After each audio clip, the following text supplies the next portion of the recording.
We've flipped rhetorically, and we suddenly have pretty strong performance over the past 12 months.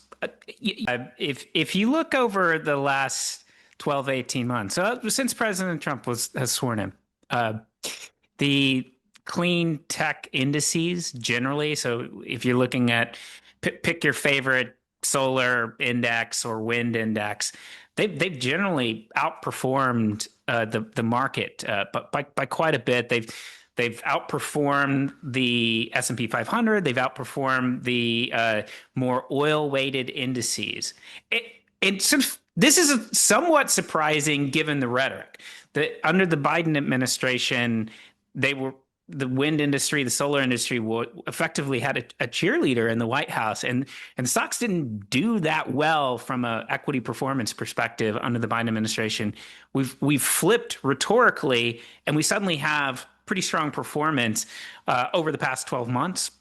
Give us a sense.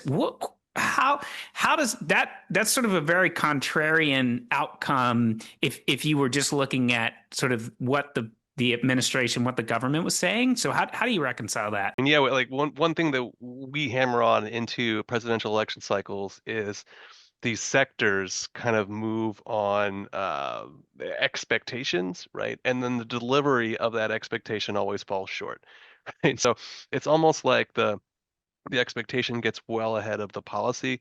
The policy kind of fails to deliver what the expectation is. And then you end up in this place where, renewable indices do well under Trump 2.0, just like they did under 1.0, right? There on the ground, there was more solar and wind developed in Trump 1.0 than under 8 years of Obama, right? You just sort of lose these narratives over time because we just hear the constant reference to windmills killing birds and we sort of lose the connection between the two.